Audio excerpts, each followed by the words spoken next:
big alien ship came down from the sky like a giant silver needle that caught the sunlight and made it dance in strange ways. Lee Hyun stood on the bridge of his warship and watched the alien craft get closer to Earth. His eyes were calm and steady like they always were when danger was near. He was the top admiral of all human space forces, and he did not scare easily. The alien ship was huge and shiny and moved through the air without making any sound at all. It was bigger than any building Lee had ever seen, and it seemed to glow with its own light. The metal looked smooth like water but hard like diamond, and patterns of light moved across its surface in ways that hurt to look at for too long. Park. Mina stood next to Lee at the control station. Her fingers moved fast across the glowing buttons and screens as she talked to people on Earth and on other human ships. She was Lee's second in command and one of the smartest people he knew. The aliens had been sending messages for 3 whole days now, and their words came through in perfect Korean and English and many other human languages. The alien messages were polite, but they sounded like a grown-up talking to a small child. They said they came in peace from something called the Galactic Federation of Worlds. They said they wanted to help humans and teach them about the galaxy. They said humans were cute and trying hard with their little rockets and space stations, but they needed real help to survive among the stars. Lee and Park looked at each other and almost smiled. They had been getting ready for this day for many years. They knew things about human technology that these aliens did not know. They knew that human ships were much more than they seemed to be from the outside. The alien ambassador appeared on their bridge in a flash of blue light. He was tall and thin with pale blue skin that looked like ice. His eyes were big and glowed softly, and his clothes seemed to be made of light itself. He said his name was Vel, and that he spoke for his people who had been watching humans for a long time. Vel looked around the bridge of the human ship, and Lee could see that he thought it was simple and backward. The alien's face showed that he felt sorry for humans and their poor technology. He spoke in a soft voice like someone talking to a sick person in a hospital bed. The alien pointed at the big screen that showed Earth below them and talked about how amazing it was that humans had managed to build rockets and space stations with such basic knowledge. He said it was wonderful that humans were so determined. Even though they did not understand real science, he said his people were impressed by human courage, even if human technology was thousands of years behind Federation standards.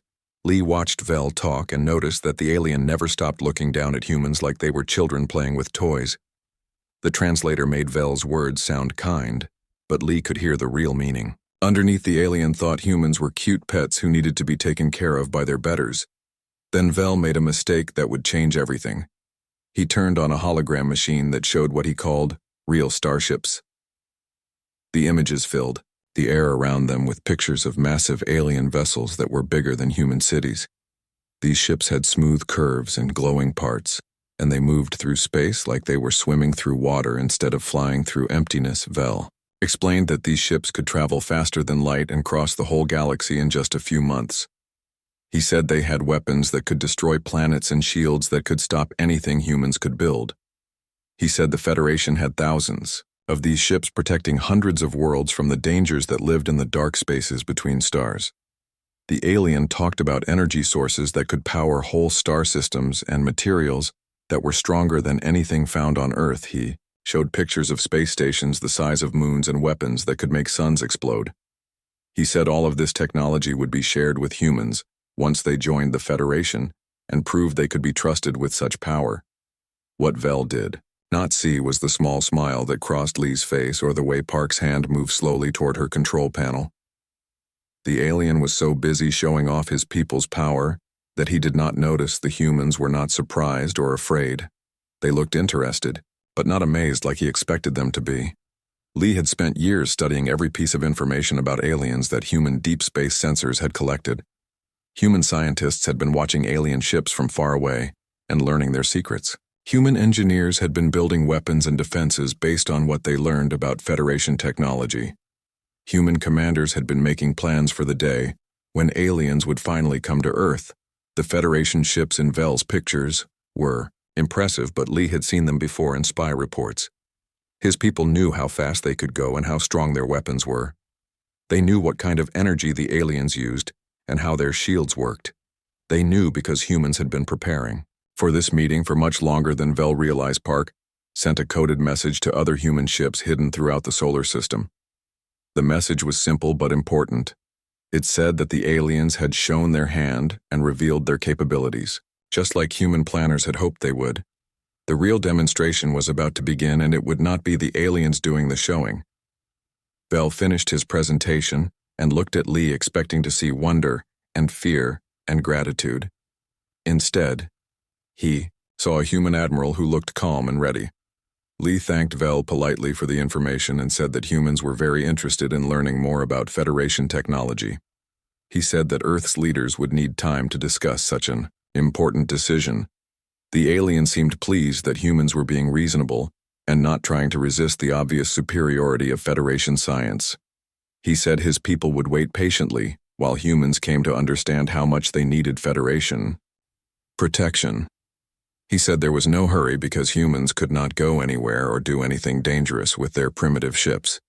As Vel prepared to leave the bridge, Lee asked one simple question that made the alien stop and think. Lee asked if the Federation had ever encountered a species that surprised them with hidden capabilities. Vel laughed and said that never happened, because their sensors could detect any technology from light years away. He said humans were exactly what they appeared to be and nothing more. After Vel disappeared in another flash of light, Park turned to Lee with a grin that she had been holding back for the whole meeting. She said the aliens had no idea what was coming. Lee nodded and gave the order that would change everything. He told her to begin Phase 1 of the Revelation Protocol all across the solar system. Human ships that had been hiding in asteroid fields and behind moons and in the shadows of planets began to power up their engines. The Federation was about to learn that humans were much more than they appeared to be, and the lesson would be one they would never forget. 3 days passed after the first meeting with Vel, and then the real Federation fleet arrived in the solar system like thunder rolling across the sky. Commander Kim Jun stood at the big window of Mars Station Omega, watching 12 massive alien ships take their positions beyond the asteroid belt.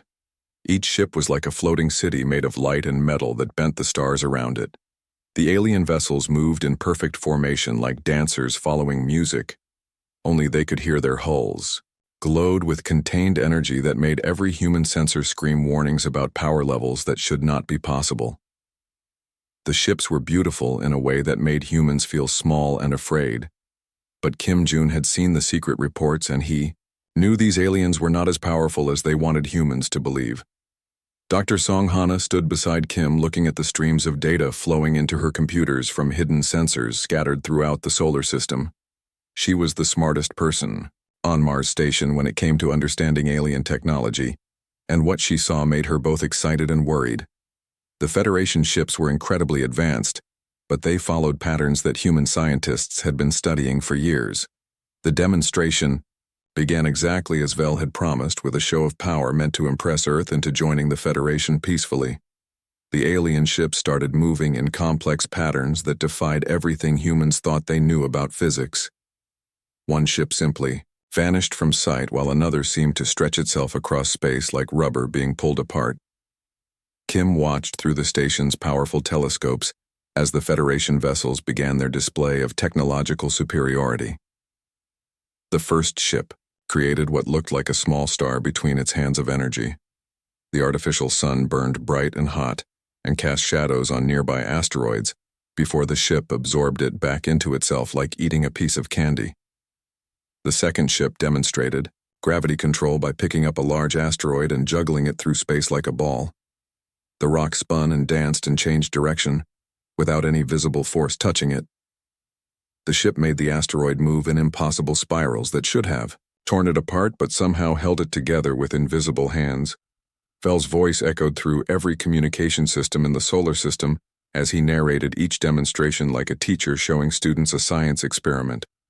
He explained how his people had mastered the fundamental forces of nature and could bend space and time to their will. He said these were simple tricks that any Federation child could perform with the right training. The third ship showed off its weapon systems by carving perfect geometric patterns into a nearby moon. The energy beams cut through solid rock like it was soft clay, leaving behind designs that could be seen from millions of miles away. The cuts were so precise that they formed mathematical equations. In the ancient language of the Federation, Dr. Song Hana recorded every detail of the alien technology, while her computers analyzed the energy signatures and power outputs. The Federation ships used exotic matter that existed in multiple dimensions. At once, their weapons manipulated quantum fields to cut through any known material. Their shields created bubbles of altered space-time that could deflect anything from laser beams to asteroid impacts. The fourth ship demonstrated faster than light travel by disappearing completely from the solar system and then reappearing on the opposite side in less than a heartbeat. The ship had traveled a distance that should have taken light itself several hours to cross, but the aliens made it look as easy as taking a single step. Kim received a coded message from Earth Command that made him smile despite the impressive display happening outside his window. The message told him that every piece of alien technology was being recorded and analyzed by humanity's most powerful artificial intelligence systems hidden deep inside the moons of Jupiter and Saturn. Massive computer arrays were breaking down the Federation's secrets piece by piece. The fifth ship created what looked like a small black hole that ate light and bent space around it like a funnel. The artificial gravity well pulled in cosmic dust and small rocks that spiraled down into nothingness, while the ship controlled the black hole like a pet on a leash. When the demonstration was finished, the ship simply turned off the black hole. Like switching off a light valve, continued his narration, explaining how the Federation had spent millions of years perfecting these technologies. He said that joining the Federation would give humanity access to knowledge that would take them centuries to develop on their own. He said Earth would be protected by ships like these, and would never need to fear the dangers that lurked in the deep spaces between stars. The sixth ship showed how Federation vessels could phase through solid matter by flying directly through several large asteroids without slowing down or taking damage. The ship seemed to become like a ghost that could pass through anything while remaining solid enough to function normally. The demonstration proved that Federation ships could not be stopped by any physical barrier. Dr. Song Hana whispered to Kim that her analysis was complete, and the results were exactly what human scientists had predicted. The Federation technology was impressive, but it relied on principles that human researchers had already discovered through careful study of alien signals and wreckage.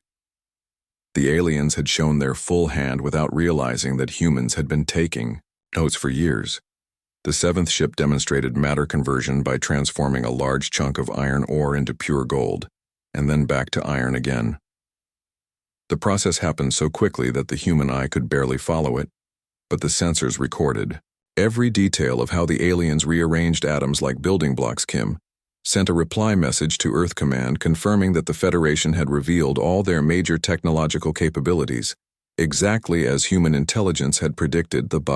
Aliens were powerful, but they were not gods, and their technology followed scientific laws that humans could understand and eventually counter.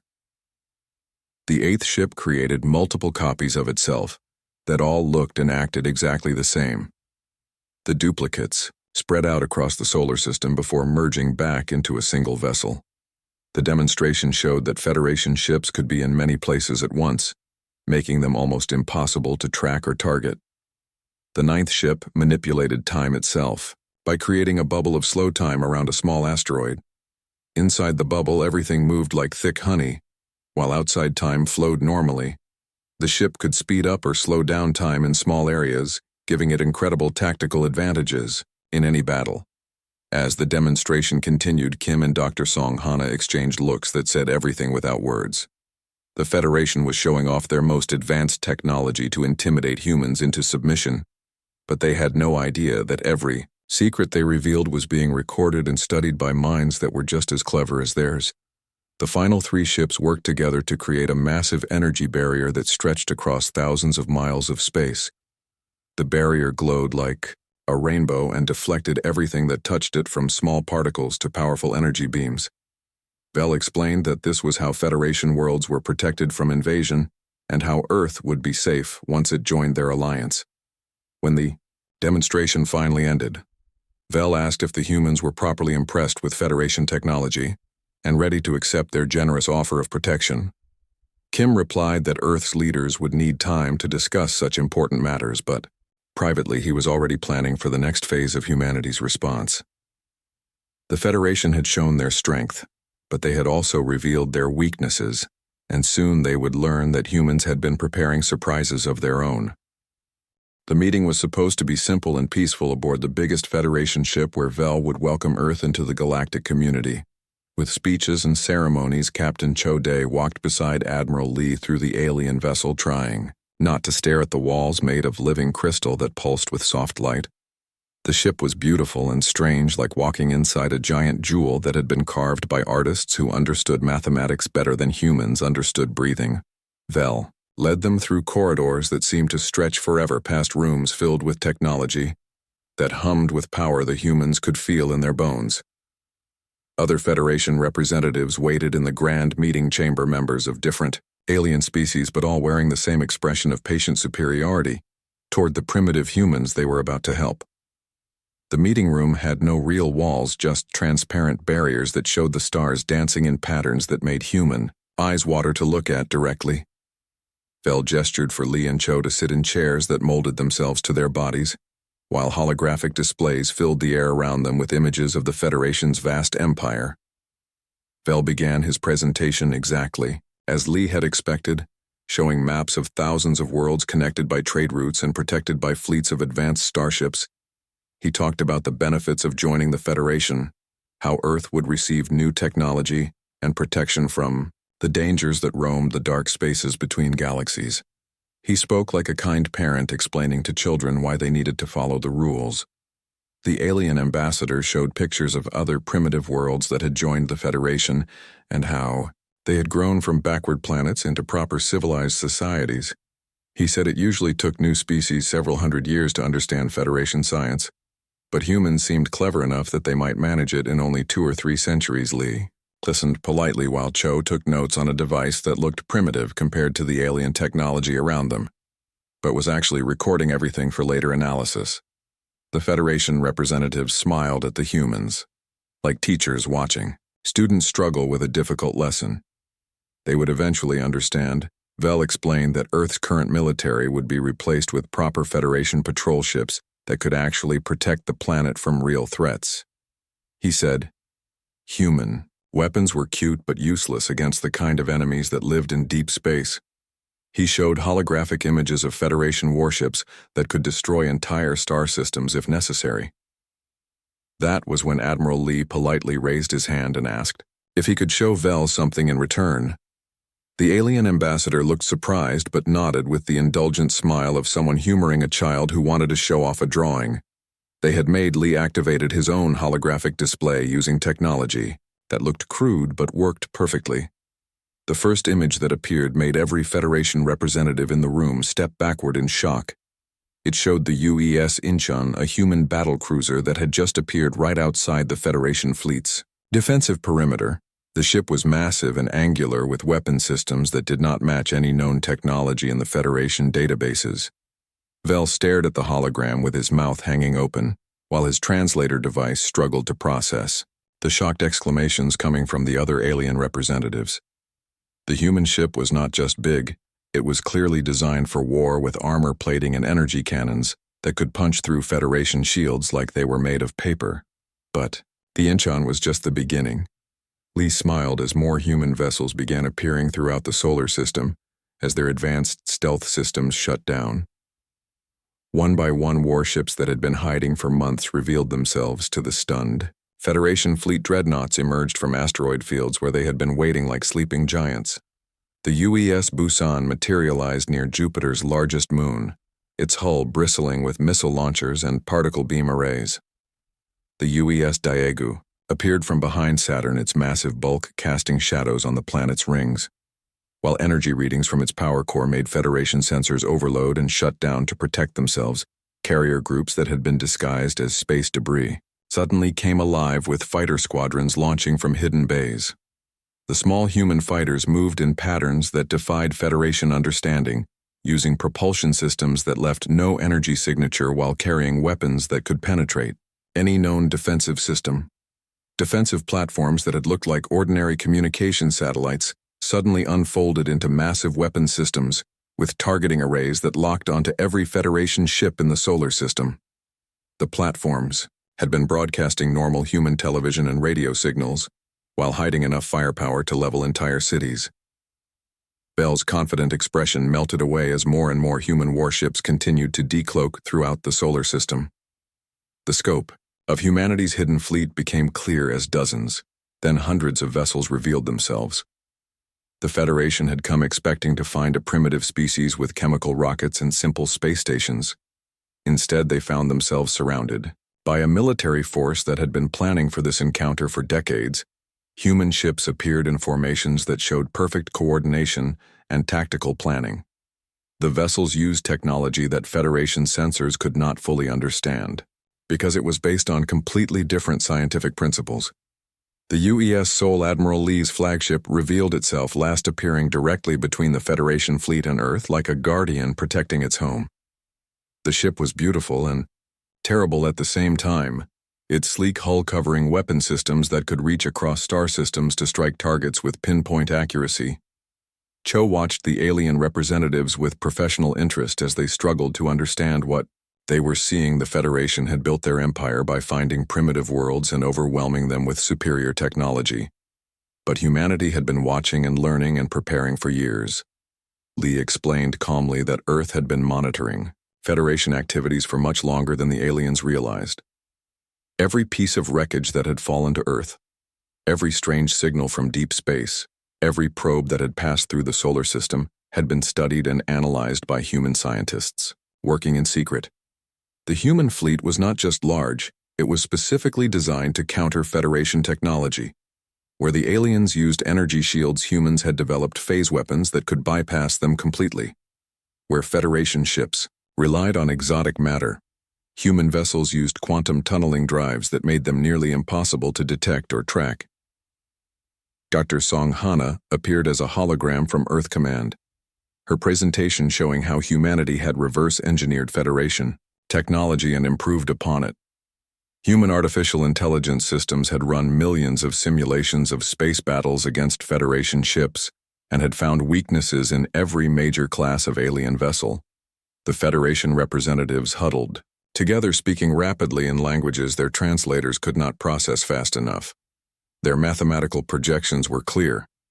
Humanity's fleet was not just capable of defending Earth, it could potentially challenge Federation control throughout. The entire sector. Vel finally found his voice and asked how this was possible. How a primitive species could have developed such advanced technology without the Federation noticing. Lee smiled and explained that humans were very good at hiding things when they needed to and very good at learning from their enemies. The real shock came when Lee revealed that human ships had been operating in Federation space for months, conducting reconnaissance missions and establishing forward bases. The Federation's vast territory suddenly seemed much less secure when they realized that humanity had been watching them just as carefully as they had been observing Earth as alarms began sounding on Federation ships throughout the solar system.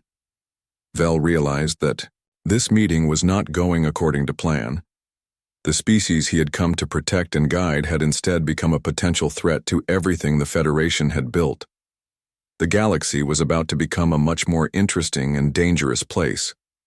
The Federation flagship shook as more human warships continued to appear from empty space around them, making the alien hull ring like a giant bell being struck by invisible hammers. Commander Yang Su spoke through the communication system from her heavy destroyer UES Busan, which had positioned itself directly alongside the Federation command ship, close enough that both crews could see each other through the viewing ports. Yang Su's voice was calm and professional as she reported the status of human forces throughout the solar system, but Vel could hear the underlying steel in her words that promised swift action if the Federation made any hostile moves. Her ship's weapon systems were powered and ready, but not yet aimed at Federation vessels, a clear message of capability without direct threat. The alien representatives pressed themselves against the far wall of the meeting chamber, as if the transparent barriers could protect them from the reality of what they were. Seeing through the windows, human ships filled the space around them in perfect military formation, showing discipline and coordination that should have taken centuries to develop. Dr. Limbo appeared as a shimmering hologram in the center of the meeting room. His image projected from Earth Command deep beneath the planet's surface. His presentation began with simple diagrams that slowly built into complex technical specifications, showing exactly how humanity had prepared for this moment. The human scientist explained that Earth's governments had been secretly working together for 40 years, ever since the first confirmed detection of artificial signals from deep space. Every nation had contributed resources and knowledge to a hidden project designed to defend humanity from whatever might come from the stars. Limbo showed images of massive underground facilities carved from solid rock, where human engineers had worked day and night to understand and improve upon any alien technology.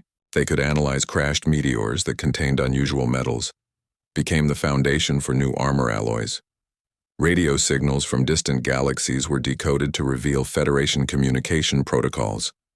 The Federation had been broadcasting their locations and activities across the galaxy for millions of years, never imagining that a primitive species might be listening and learning from every transmission. Human artificial intelligence systems had processed centuries of alien communications, building detailed maps of Federation territory and military capabilities. Yang Su reported that long-range sensors were detecting Federation reinforcement fleets moving toward the solar system from multiple directions. The news should have worried the human commanders, but Admiral Lee calmly informed Vel that humanity's preparations extended far beyond the ships currently visible in local space. The real revelation came when Lee activated a star map, showing the positions of human vessels. Throughout Federation territory, Vel's translator device began making error sounds as the alien ambassador tried to process the implications of what he was seeing. Red dots marked human ship positions in over 50 Federation star systems. Dr. Limbo explained that humanity had developed stealth technology based on quantum phase shifting that made their ships invisible to all known Federation sensors. Human vessels had been conducting reconnaissance missions deep in alien space for over 5 years, mapping defensive positions and studying Federation military doctrine. The UES Mokpo had spent 6 months hiding in the asteroid belt of the Federation capital system, recording the movements of their most advanced warships. The UES Ulsan had established a secret base in an abandoned system on the Federation border, where human engineers reverse-engineered captured alien technology. Commander Park J from the stealth ship UES Jeju reported through encrypted channels that his vessel was currently positioned inside the Federation's primary military shipyard, watching the construction of their newest Dreadnought-class vessels. The aliens had no idea that human eyes were recording every detail of their most classified projects. Yang Su's tactical analysis showed that human weapons were specifically designed to exploit weaknesses in Federation technology that had been discovered through years of careful observation.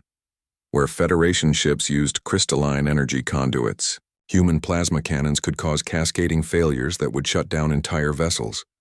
The Federation relied on centralized computer systems to coordinate their fleets, but human cyber warfare specialists had developed viruses that could spread through alien networks faster than their security systems could respond. A single infected Federation ship could become a carrier that would disable entire battle groups.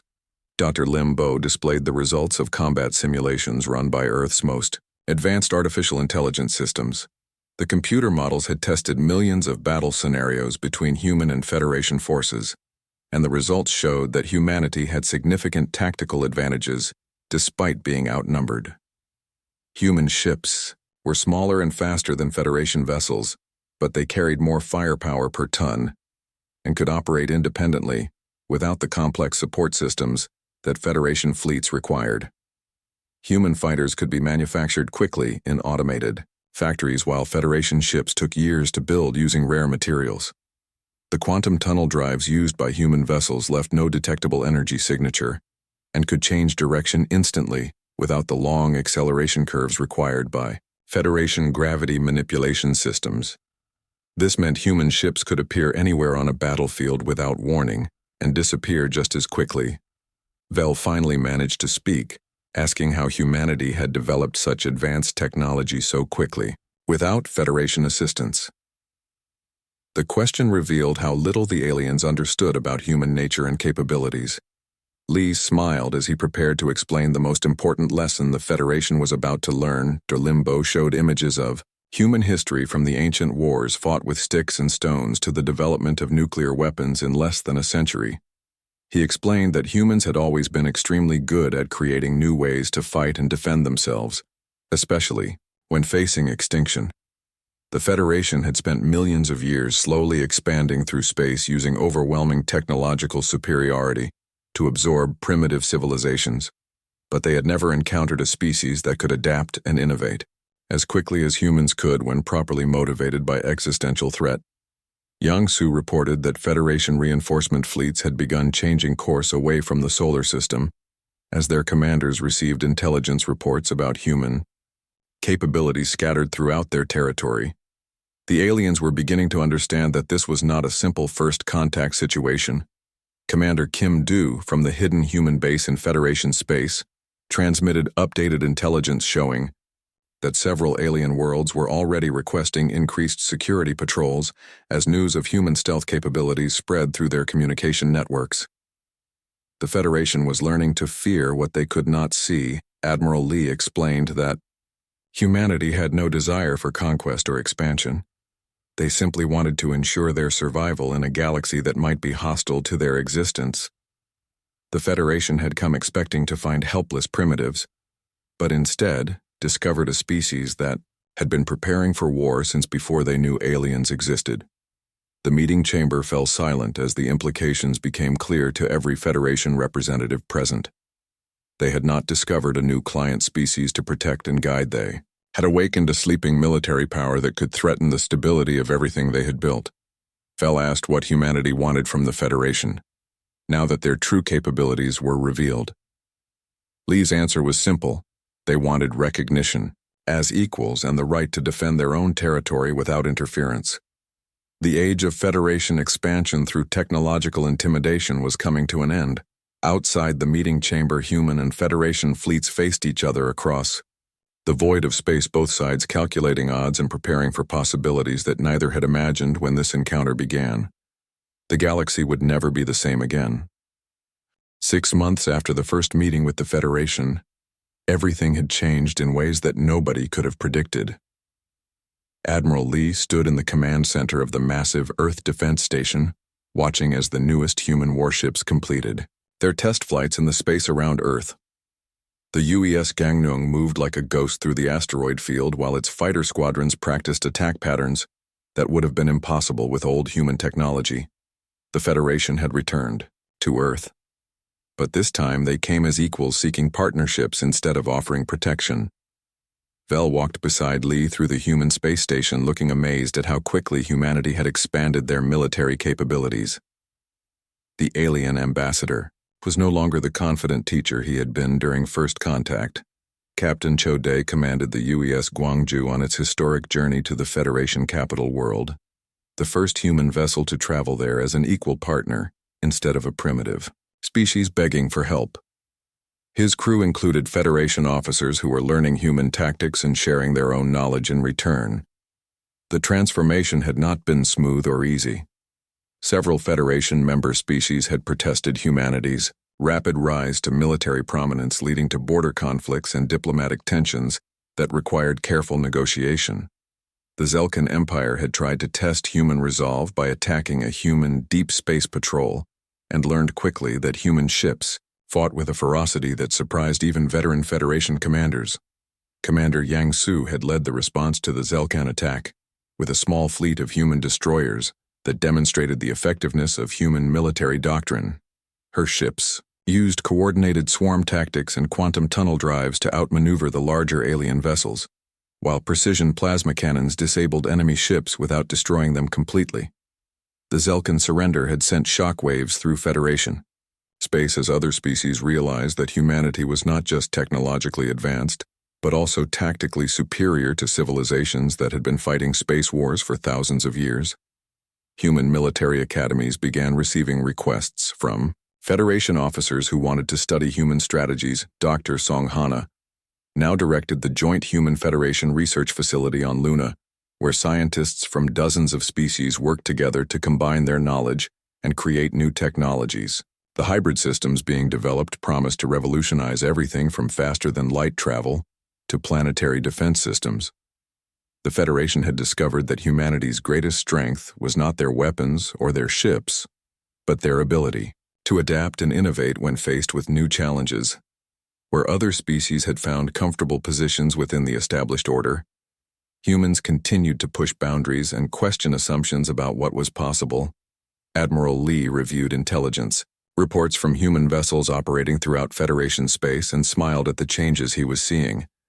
Human ships were no longer hiding in the shadows, but operating openly as part of joint patrols and exploration missions. The galaxy was becoming a safer place as human tactical knowledge spread to Federation allies. The U.S. Dejan had established the first human colony outside the solar system, on a world at the edge of Federation space where human and alien settlers worked together to build something new. The colony served as a symbol of cooperation and a demonstration of humanity's commitment to peaceful expansion. Commander Kim Jun reported from the border regions where human early warning systems had detected signs of unknown alien civilizations beyond Federation territory. The discovery of new species had united humans and Federation members in preparation for potential contact with civilizations that might not be as peaceful as they hoped. Yang Su's promotion to Admiral made her the first human to command a joint Human Federation battle group, tasked with exploring the galaxy's outer rim, where ancient alien artifacts suggested the existence of technologies that neither species fully understood. The mission would test everything. Both civilizations had learned about cooperation. Dr. Limbo's research into quantum warfare had produced defensive systems that could protect entire star systems from attack using networks of automated defense platforms that shared targeting data faster than light. The technology was being installed around both human and Federation worlds as a deterrent against potential threats. The Federation Council had voted to grant humanity full membership status, with all the rights and responsibilities that came with protecting galactic civilization from external threats. Human representatives now sat in the halls of galactic government helping to make decisions that would affect billions of lives across thousands of worlds. Vel had become humanity's primary liaison with the Federation leadership, and he often spoke about how meeting humans had changed his understanding of what was possible when different species worked together, instead of simply absorbing weaker civilizations into existing structures. His reports to the Federation Council emphasized the benefits of treating new species as potential equals. The joint Human Federation fleet that patrolled the galaxy's spiral arms included vessels from both civilizations, working in formations that maximized the strengths of each species' technology. Human stealth capabilities, combined with Federation energy manipulation, created patrol groups that could respond to threats across vast distances. Captain Park Mina commanded one of the new hybrid vessels that incorporated both human and Federation technology into a single ship design. The UES Sol had been rebuilt using crystalline energy conduits and quantum phase generators that made it more powerful than any ship either species had built independently. The discovery of ancient ruins on dead worlds throughout the galaxy had revealed evidence of previous galactic civilizations that had risen and fallen long before either humans or Federation species had developed space travel. The archaeological findings suggested that cooperation between different species was essential for long-term survival. Admiral Lee often thought about how different things might have been if the Federation had approached first contact with honesty instead of condescension. The galaxy had gained a powerful new partner in humanity, but it had also learned valuable lessons about respecting the potential of seemingly primitive species. The human military doctrine, that emphasized adaptability and innovation, had spread throughout Federation forces, creating more flexible and effective defense strategies. The rigid hierarchies that had characterized Federation military structure for millennia were being replaced by human-style cooperative command systems. Dr. Song Hana's breakthrough in combining human artificial intelligence with Federation quantum computing had produced hybrid systems that could process information and make decisions faster than either technology could achieve alone. The new systems were being installed in exploration vessels that would map unknown regions of the galaxy. The establishment of joint training facilities, where human and Federation officers learned from each other, had created a new generation of military leaders who understood both species' strengths and weaknesses. The exchange programs were producing commanders who could think beyond the limitations of their own species' traditional approaches. As Admiral, Lee watched the stars through the observation deck of Earth Defense Station.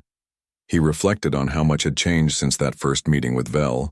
The Federation had expected to find primitive humans who needed protection, but instead, they had discovered partners who could help them face the challenges that lay ahead in the vast unknown regions of the galaxy. The future was uncertain, but it was bright with possibilities that neither species could have imagined before they learned to work together as equals among the stars. The galaxy had become a much more interesting place, and humanity had earned its place as a civilization that would help shape the destiny of all intelligent life.